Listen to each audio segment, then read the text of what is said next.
turn to 1 Peter chapter 5. When we think about doing assessments, one of the things we can be pretty sure of is that self-assessments are often not very accurate. When we assess ourselves, we often don't get the answers right. Most of us have trouble seeing ourselves accurately because of our pride. However, can we agree that we can have complete confidence in Jesus when He assesses Himself? Can we agree that Jesus' self-assessment is 100% accurate? He said of Himself, "I am gentle and humble in heart." That's recorded for those of you who are interested in Matthew chapter 11, verse 29. He says, "I am gentle and humble in heart." And in those particular words of Jesus, there are huge implications for those of us who follow Him. And you may remember that His complete statement was this. He said, "Take my yoke upon me." And so He's referring to animals being yoked together and pulling together, pulling a wagon, pulling a cart, pulling a plow, a yoke. He says, "Yoke up to me. Take my yoke upon yourself and learn from me. For I am gentle and humble in heart, and you will find rest for your souls." So in this statement we find, first of all, two commands. He says, "Take my yoke and learn." Take my yoke upon yourself and learn from me. And then he says what He's like. He says, "I am gentle and humble." And then He gives us an outcome. If we yoke up with Jesus and learn from Him, there's an outcome. And it's kind of contrary to the picture. He says, "You will find rest." Becoming gentle and humble like Jesus contains the promise of rest in our lives. But if we ponder this statement about Jesus, and I think we agreed that His statement is true, and if we ponder other statements that Jesus makes about Himself, if we think about those things for very long, it might cause a mental overload for us. Jesus says He is humble. And He says, "I am God." He says He's the Creator and He's humble. He claims to be the eternal God.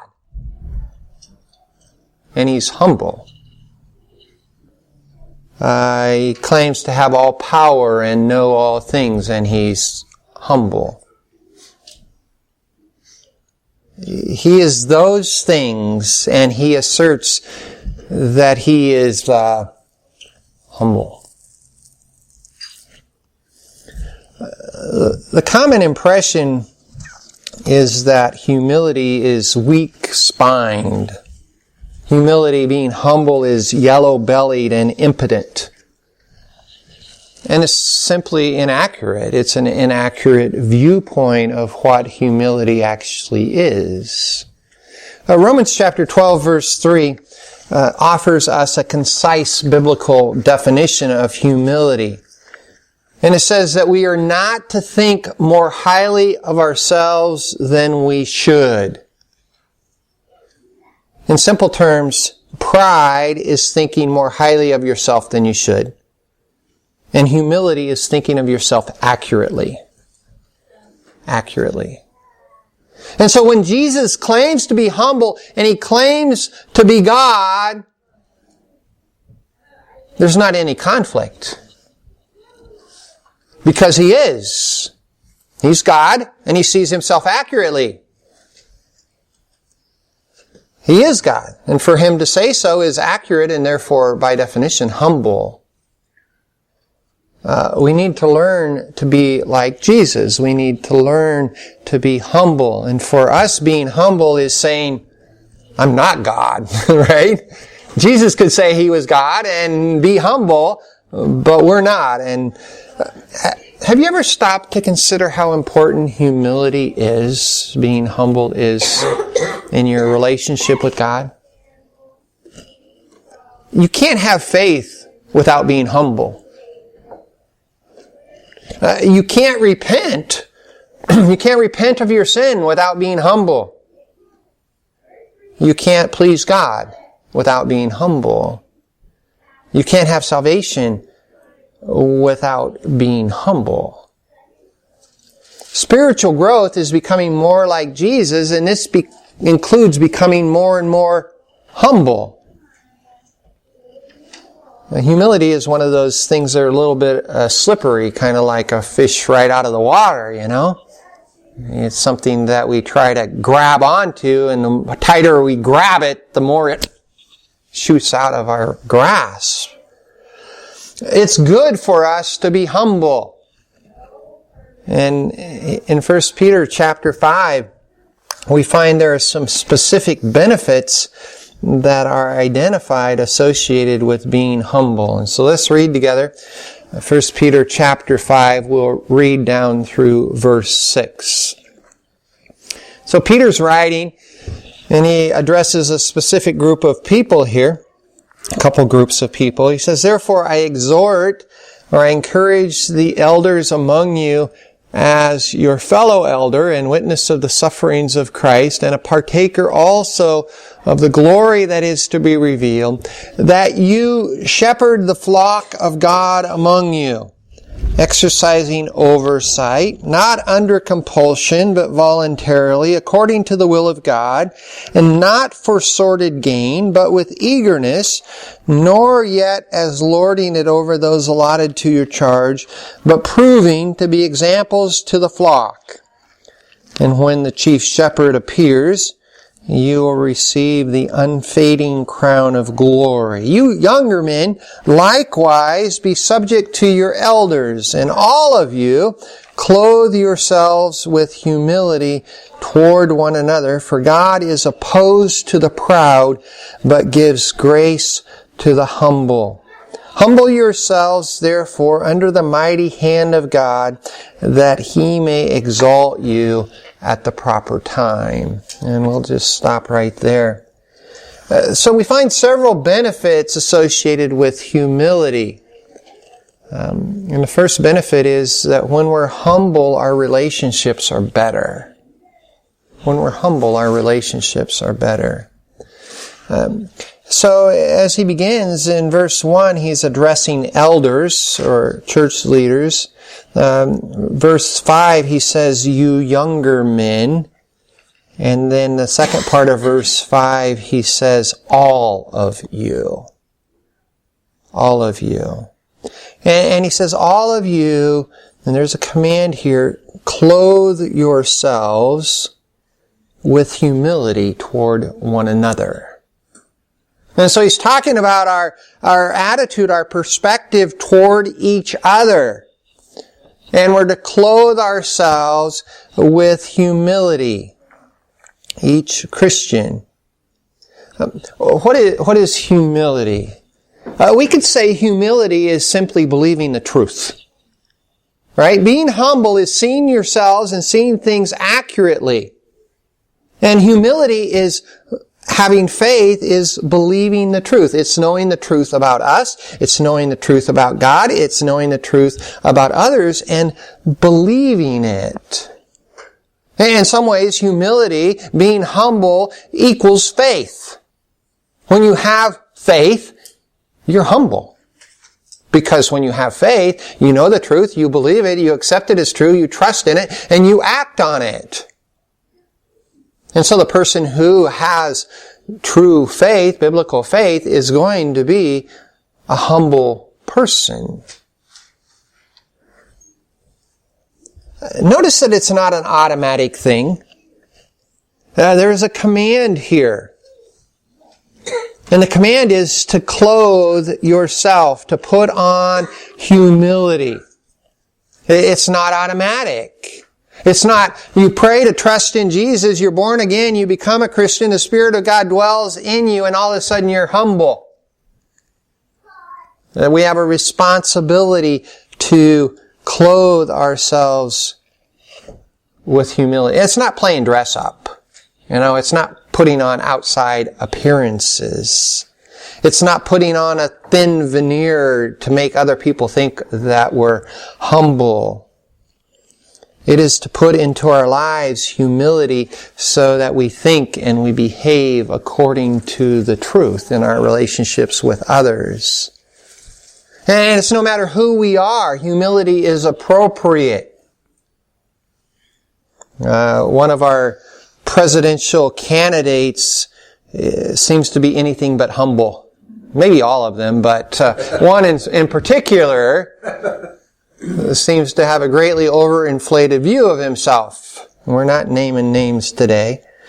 But what it says here is that all of us are to clothe ourselves with humility. So if we call ourselves a follower of Jesus and we're the lowest slave, we clothe ourselves with humility. If we're a blue-collar worker or a white-collar worker or the President of the United States or the King of Saudi Arabia or the King of Kings, no matter who we are, we're to clothe ourselves with humility. So being humble has to do with our attitude, our faith, our believing the truth, but it's not just about us. And he says, clothe yourself with humility toward one another. Toward one another. You see, our view of ourselves determines how we view and relate to others. If we have an overinflated view of ourselves, we have an underinflated view of other people. And if we view people as smaller, lesser, less important, less significant than we are, then we're going to treat them that way. And he's telling us to be humble, to see ourselves accurately, and to see others accurately. And so we're to have a biblically informed self-image. We're to see ourselves as God sees us. Some of you may have seen the picture before of this cute little tiny kitten. And it's sitting on the floor in front of a big stand-up mirror.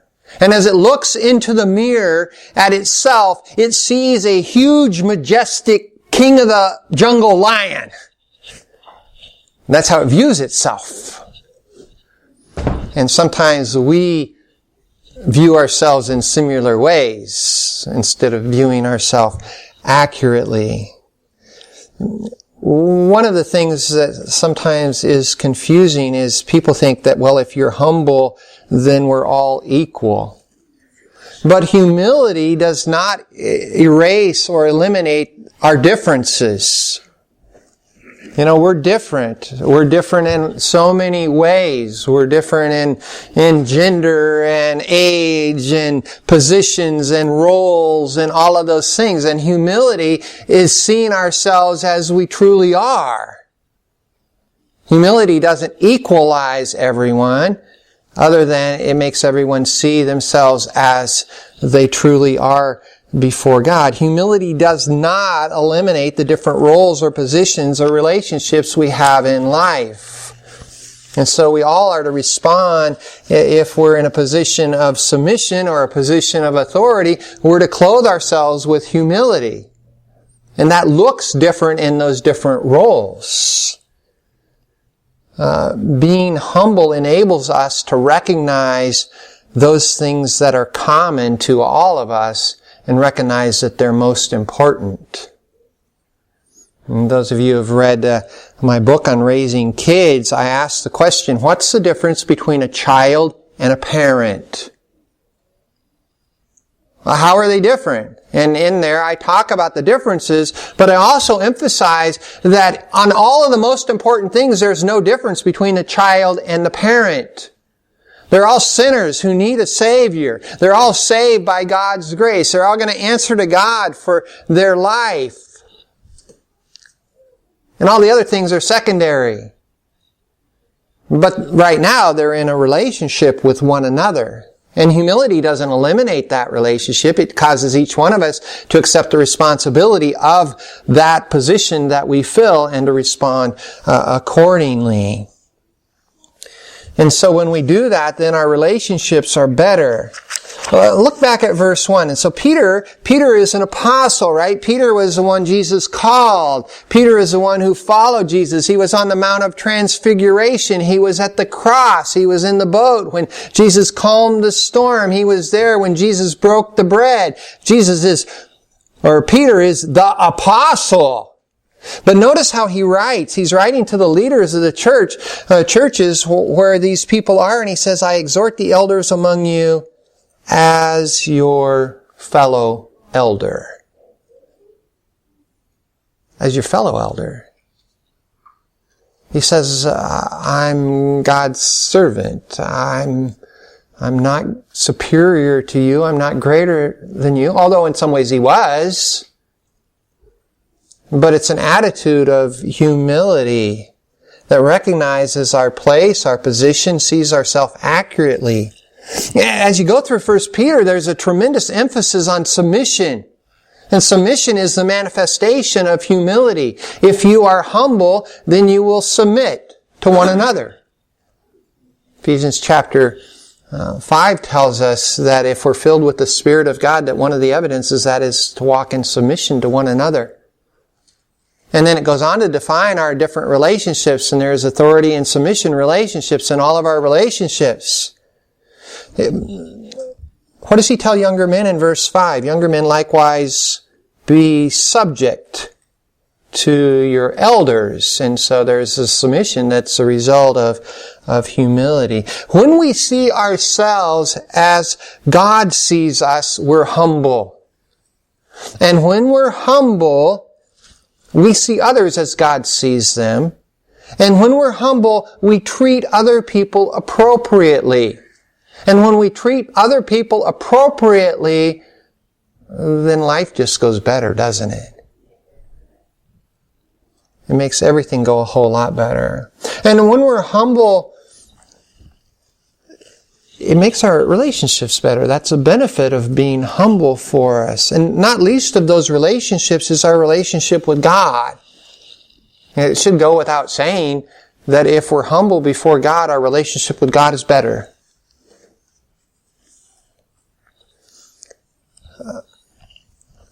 Look at the end of verse 5. After commanding us to clothe ourselves with humility toward one another, he says, "For." Here's why. For God is opposed to the proud, but he gives grace to the humble. And so it's talking about our relationship with God, right? You have two choices here. Pride or humility. If you stand on the platform of pride, God is opposed to you. If you stand on the platform of humility, God's grace is with you. God's favor is towards you. One is better than the other, right? Pride is based on lies. Pride is based on deception. Pride is based on falsehood. Pride is contrary to the truth. And so it's no surprise that it would say God is opposed to the proud, because the proud is living a lie. Humility is based on the truth. Biblical faith is based on biblical truth. Salvation is based on truth. Righteousness is based on truth. Humility and truth are like the two atoms in a water molecule. Or three, I guess, right? That they got hydrogen and oxygen that combine together to make water, and they flow. If you take the oxygen away, you don't have water anymore. If you take truth away, you don't have humility. If you take humility away, you don't have truth. They're mutually compatible, and they go together. And so every expression of pride is embracing a lie. Pride is always contrary to the truth of God. And therefore pride is always a lapse of faith. Without faith, it's impossible to please God. You cannot be proud and have faith at the same time. That should kind of scare us, shouldn't it? Because we know we're prone to overinflation in our view of ourselves. Every expression of pride is exalting ourselves over God. God says this is true. I believe a lie. I'm going to believe a lie and act on the lie contrary to what God says. And when we do that, the Bible calls that idolatry. Behind every sin is a lie, is deception and pride. See, humility is very foundational and fundamental in our lives. It's really simple, isn't it? In some ways, there's two options available to all people, including Christians. God is opposed to the proud. You can be proud. God gives grace to the humble. It's good for us to be humble. It's beneficial for us to be humble. Humble yourselves before God and receive the blessings of God's grace, or proudly exalt yourself and stand in an adversarial position of God, with God. And, if we put it that way, it's really kind of a no-brainer, isn't it? Stand over here where there's a heat-seeking missile that's about to land, or stand over here where there's a place of blessing and favor. Your choice, right? Where are you going to choose? And somehow in our self-deception, we sometimes stand over here, don't we? And so being humble benefits us by making our relationships better. Most significantly, that relationship with God is enhanced by being humble. There's still a third relational benefit that we can see here. As we interact with people, we set an example for them. There's not a question of whether or not you're setting an example for those around you. You are setting an example. The question is, what kind of example are you setting? And setting an example of pride is harmful to people. And setting an example of humility is beneficial to people. And so as he gives instructions here, he gives instructions to those who are elders, to those who are pastors. In verse 2 he says, shepherd the flock of God among you, exercising oversight, not under compulsion, but voluntarily, according to the will of God, not for sordid gain, but with eagerness, nor yet as lording it over those allotted to your charge. And so really what we could say here as you look at this and consider it, he says, shepherd the flock of God humbly. Right? Be humble in your taking care of God's people. And then at the end of verse 2, proving to be examples for the flock of God. Proving to be examples. The specific focus here is on providing a Christ-like example to follow. And the focus is on church leadership. He says, I exhort the elders. And so we got three terms that are used in this text that are used throughout the Bible for church leaders. The term pastor is the word shepherd in verse 2. Shepherd. That's what the term pastor is. It is a word that refers to the function of church leadership. The function of church leadership is to feed, care for, and protect. When you think of a shepherd and sheep, feed, care for, and protect. That's the function. And then we have titles. The title elder means an old guy. Elderly, we use that term. But it also became the term that was used among the Jews for those who were recognized as leaders. So elders were leaders among the Jews. And then we have other terms, overseer or bishop, as it's sometimes translated, is a Roman term for leader. So we have the Jewish term for leader, the Roman term for leader, and the function, shepherd, overseer, elder, bishop. And he's referring to the same people here. He does the same thing in Acts chapter 20. Paul does when he talks to the elders there and tells them to shepherd God's flock, and that they've been appointed as overseers. And so there's not these different offices of elder, pastor, and overseer. It's one office, different titles, one function. And that function is to shepherd and care for God's people. And so in verse 4 it says, when the chief shepherd appears. The chief shepherd. Jesus is called the chief shepherd, emphasizing that all of us who serve the Lord and care for people are not independent authorities. There is a chief shepherd, and taking care of sheep, there would often be a chief shepherd and under shepherds. So these shepherds would take care of those, and those shepherds would take care of those, and those shepherds would take care of those, and the chief shepherd would make sure that all the shepherds were doing their job, and the under shepherds would give answer to the chief shepherd. And that's what he's saying here. The chief shepherd is going to appear, and you need to make sure that you're being a good shepherd. And of course, in the Old Testament, it refers to God as the shepherd who would shepherd the nation Israel in a good way. And when Jesus came, he says, I am the good shepherd. So these terms are used interchangeably in the New Testament. And the emphasis is on humbly shepherding the flock of God. And so verses 1, 2, 3, and 4 are addressing the elders, but notice chapter 5, verse 5. He says, you younger men likewise. You younger men likewise. Like whom? Like the elders. You younger men likewise do what? Like the elders. What are you supposed to do like the elders? Be subject. Humbly be in submission. Be in submission to your leaders the way your leaders are in submission to the chief shepherd. And so when he says there in verse 3, proving to be an example to the flock, he's saying, proving to be an example of how to be humble before God and humble toward one another.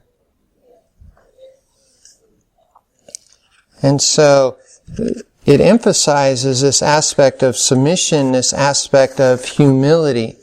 Being in subjection, being in submission is a function of humility. All of you clothe yourself with humility. And these descriptive terms, as you look at them, they focus on humility before the Lord and before others, and faithfulness in serving one another. And so when he addresses the elders in verse 1, he says, I exhort the elders among you.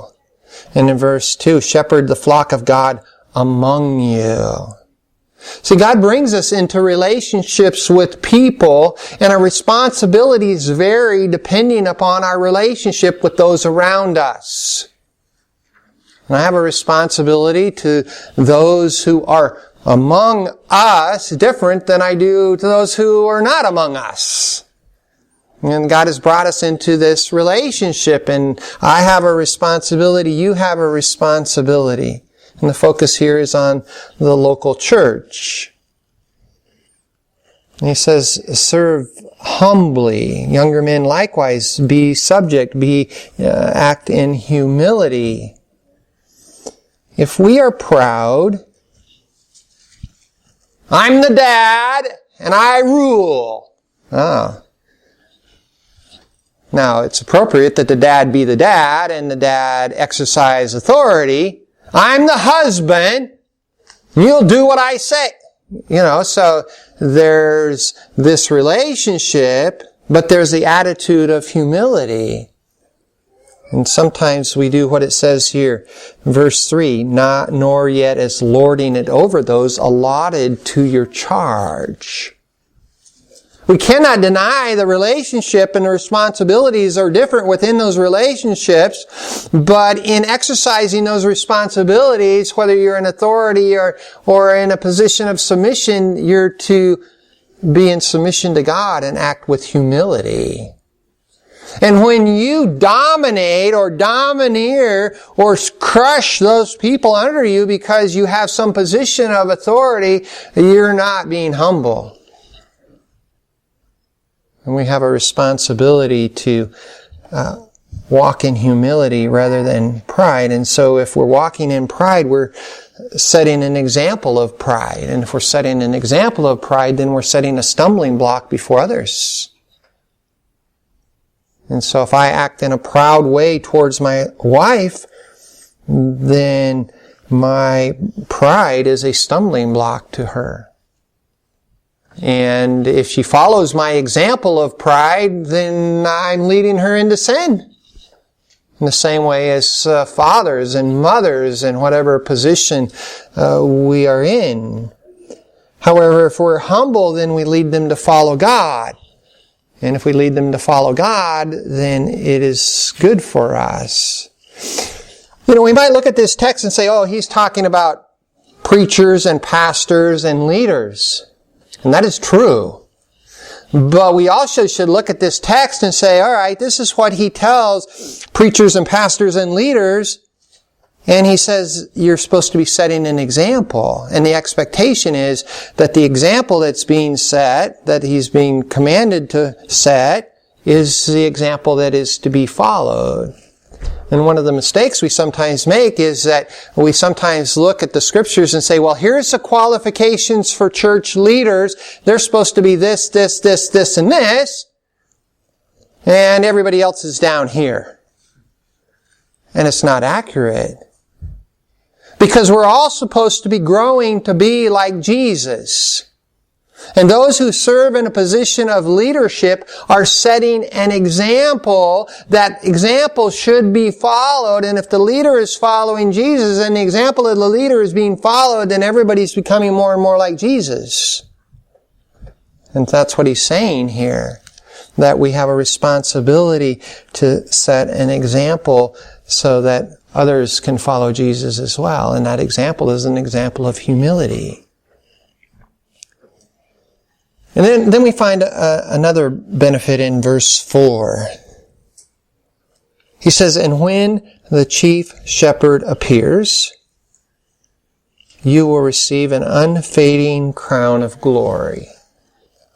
And so we were talking about rewards for service in our Sunday school class. And this is one of those passages that talks about rewards. And he says it's in the future. When Jesus appears, when I stand before him, I'm going to be accountable for what I've done. And that's something that's in the future. In the future, God will reward the humble servant. Throughout 1 Peter, there's been an emphasis on the focus on the future. And the emphasis on the focus on the future is to encourage us to be faithful today. And you could summarize it by saying, wow, life is hard. You're really suffering now, but when the Lord comes, oh, the glory. Right? And he casts that picture, that vision.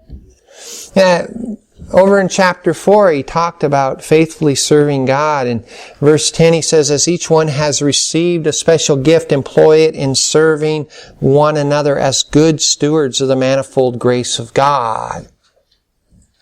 And sometimes people say, oh, I got a gift from God. Aren't I great? Look at me. I can do this. I can do that. I'm special. That's not what it's saying. It says if you have a gift, it's given to you from God. If you have a gift that doesn't belong to you, you are a steward. And if you're a good steward, you use it as God intends, and use it as God intends is to serve other people. And the Lord will recognize that. I'm not sure, and as I was saying earlier in the Sunday school class, I'm not sure about what these crowns are. But we can make some observations here. It says, when the chief shepherd appears, you will receive the unfading crown of glory. And so first of all, it's a crown. A crown, the word for crown here is the word Stephen, or where do we get the word Stephen from? Stephanos. It refers to the wreath that was presented to the Olympic athlete whenever he was victorious in the games. It is a recognition and an honor and a glory bestowed upon the one who did well. Now, of course, this isn't talking about an athletic competition, otherwise I'd be totally eliminated, but it's talking about serving the Lord with what He's given to us. And so it's a recognition for notable accomplishment, and we're encouraged to faithfully serve the Lord, humbly serve the Lord, because we can anticipate that. I don't think we're going to get the crown if we serve in pride. And that's the emphasis here. It's also unfading.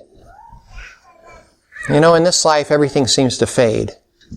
We want something. Ooh, I just got to have this. And then you get it, and it's like, woo! And then it's like, it's disappointment in a variety of different ways. But the crown of glory that he speaks of is unfading, enduring. In this life, not many things last.